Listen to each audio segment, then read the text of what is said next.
આપણે બધા ભેગા થયા છીએ, નવરા નથી, કરોડ કરોડ કામ કરીએ છીએ. આ વાત ફીટ બેસાડી દેવાની છે. આ તો ભૂલ્યા ને એ સત્સંગ બાઉન્ડ થાય. આ હંમેશા યાદ રાખવાનું. તમે 10 કામ હોય, પ્રાયોરિટી કોને આપો છો? 10માંથી જેમાં વધારે આર્થિક લાભ થાય 10 કામમાં, પછી બીજા કામ ક્રમમાં કરીએ. એટલે આ સત્સંગને પ્રાયોરિટી આપો. અનંત જન્મથી ભટકીએ છીએ આપણે.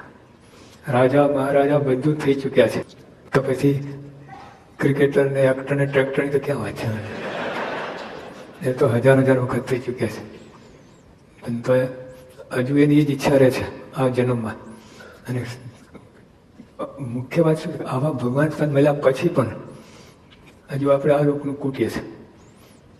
કરવું પડે, ના નથી. વેપાર ધંધો નોકરી અભ્યાસ બધું કરવું પડે.